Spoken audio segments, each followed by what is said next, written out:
Assalamualaikum warahmatullahi wabarakatuh. Salam sejahtera untuk kita semua.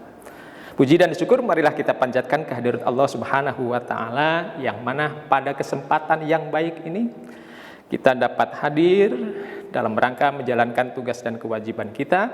Anda sebagai mahasiswa, saya sebagai dosennya.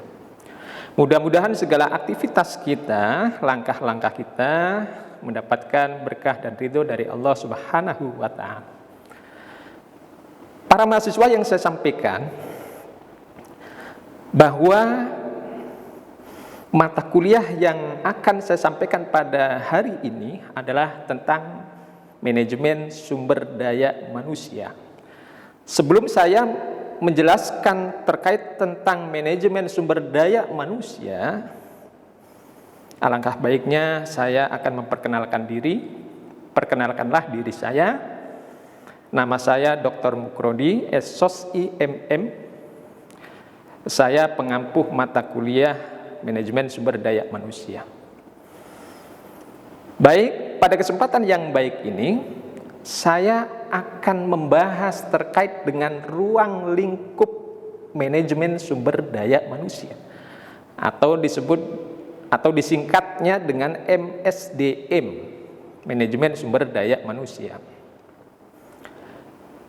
Manajemen sumber daya manusia terdiri dari dua kalimat, yaitu manajemen dan SDM. Manajemen itu artinya adalah mengatur, sedangkan SDM itu adalah suatu kemampuan yang dimiliki oleh seseorang yang terdapat di dalam sebuah lembaga atau organisasi tersebut. Teman-teman mahasiswa yang saya banggakan, definisi manajemen sumber daya manusia menurut Hasibuan, ya, perlu teman-teman fahami, perlu teman-teman simak dengan baik. Malayu Hasibuan, beliau menyampaikan bahwa MSDM adalah ilmu dan seni untuk mengatur hubungan dan peranan tenaga kerja antara atasan dengan bawahan agar tercapai sebuah visi dan misi. Menurut Henry Shimamura, beliau menyampaikan bahwa MSDM adalah sebagai pendayagunaan, pengembangan, penilaian, pemberian balasan kerja, serta pengelolaan terhadap individu-individu yang terdapat di dalam sebuah organisasi atau kelompok.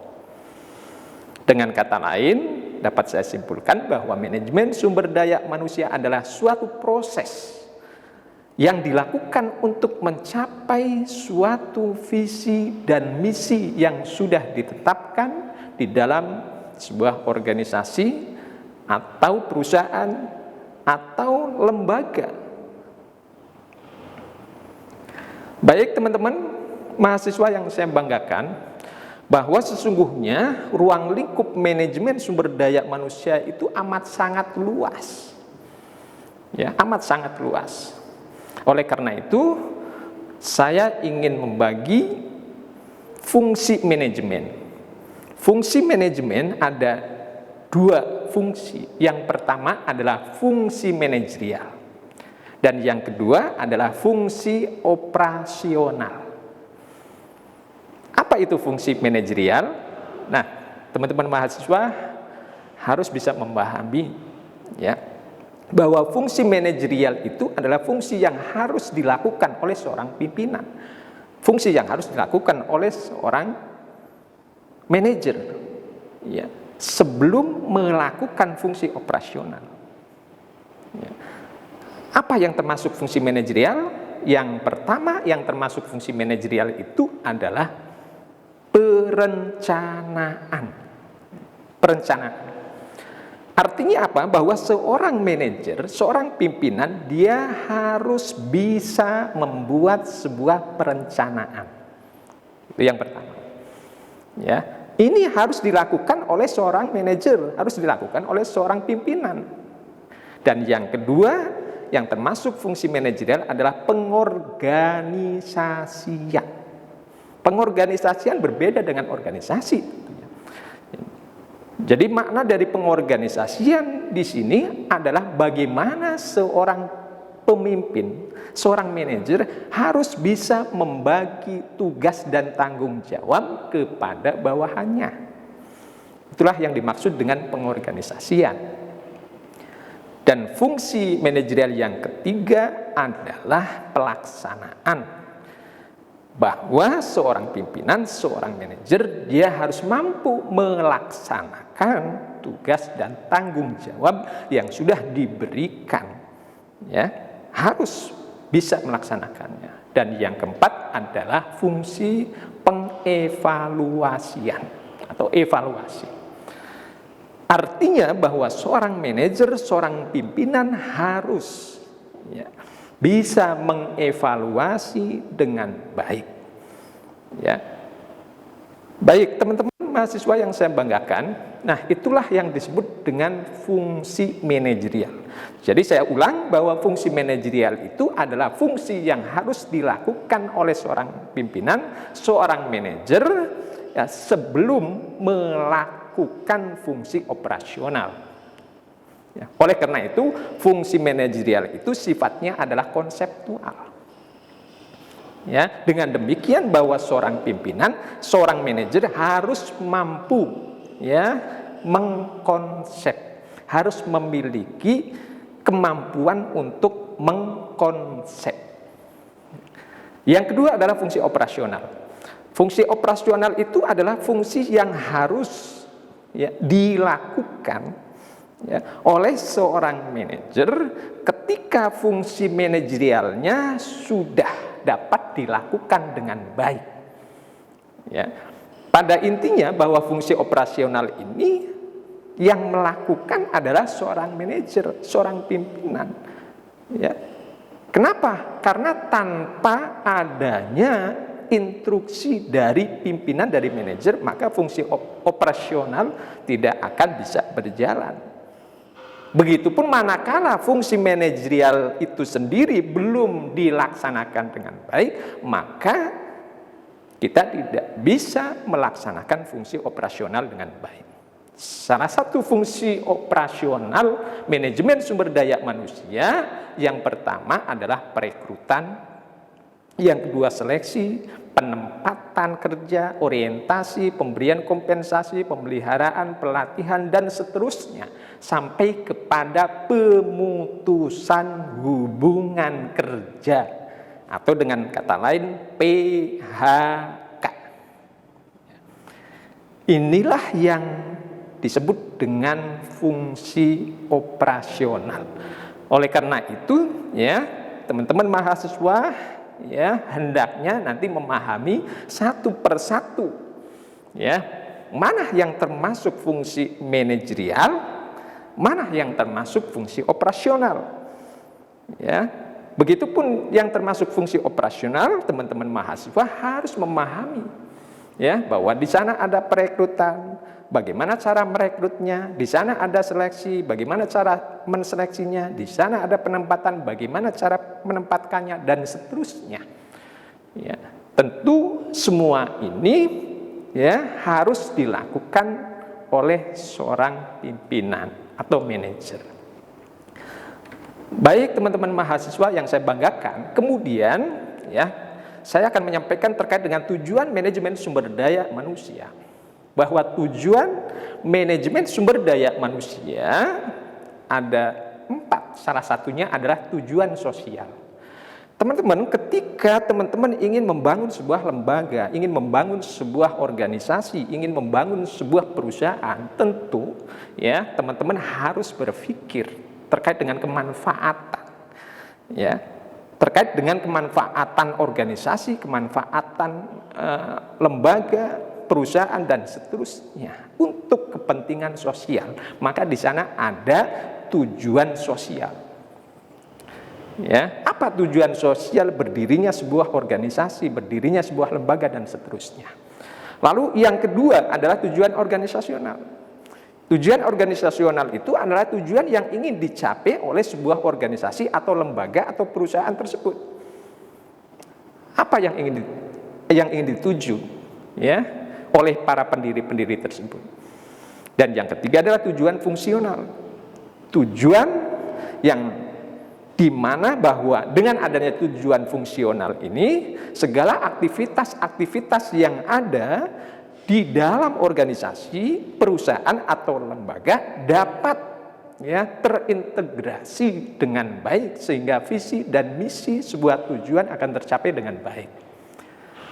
Dan yang keempat ada tujuan individu atau tujuan individual. Saya yakin ketika si A membangun sebuah perusahaan, si A membangun sebuah lembaga, si A membangun sebuah organisasi, saya yakin masing-masing individu punya tujuan tersendiri. Begitupun Anda, ketika Anda mencari kerja, masuklah ke dalam sebuah lembaga, masuklah ke dalam sebuah organisasi atau perusahaan, saya yakin Anda memiliki sebuah tujuan individu. Saya katakan misalnya tujuan individu Anda di dalam melakukan bekerja adalah untuk mencari uang misalnya. Ada juga yang untuk mencari sebuah pengalaman, ada juga yang mencari jabatan, dan seterusnya. Itu adalah merupakan tujuan individual. Akan tetapi tujuan individual ini harus terintegrasi dengan tujuan organisasi. Sehingga tujuan Anda tercapai, tujuan organisasi pun akan tercapai dengan baik. Baik, berikutnya saya sedikit akan menyampaikan terkait dengan faktor yang mempengaruhi organisasi. Saya yakin bahwa di dalam organisasi itu banyak tantangan dan rintangan, banyak hambatan-hambatan yang terjadi di dalam sebuah organisasi. Maka ada faktor-faktor yang mempengaruhi. Salah satu faktor yang mempengaruhi di dalam sebuah organisasi atau lembaga adalah faktor individual. Dalam hal ini adalah kemampuan karyawan, kemampuan pimpinan, kemampuan para pejabatnya dan seterusnya. Begitupun mental dan fisiknya, latar belakangnya, umur, jenis kelamin, itu semua akan mempengaruhi sebuah organisasi. Dan yang kedua adalah faktor organisasional itu sendiri, yaitu faktor pemimpinnya, faktor imbalannya, faktor strukturnya maupun desain pekerjaannya. Itu akan mempengaruhi sebuah organisasi ataupun lembaga ataupun sebuah perusahaan. Dan yang ketiga adalah faktor psikologis, yakni persepsi diri ataupun persepsi orang lain, sikap kepribadian seorang karyawan, sikap kepribadian seorang pemimpin, sikap kepribadian orang-orang yang ada di dalam organisasi atau lembaga tersebut amat sangat mempengaruhi sebuah keberadaan organisasi, baik dan tidaknya organisasi itu sendiri. Kemudian berikutnya yang terakhir adalah faktor yang mempengaruhi karyawan. Salah satunya ketika karyawan bekerja di dalam sebuah perusahaan, pasti ada hal-hal yang mempengaruhi. Salah satunya adalah misalnya fungsi instrumental atau fungsi penyesuaian dan manfaat serta sarana yang didapatkan oleh karyawan ini akan amat sangat mempengaruhi karyawan itu sendiri. Kemudian ego dan sikap seorang karyawan akan mempengaruhi dirinya di dalam menjalankan aktivitas perusahaan atau lembaga. Begitupun yang berikutnya adalah fungsi ekspresi nilai, sikap yang ada pada diri seorang itu akan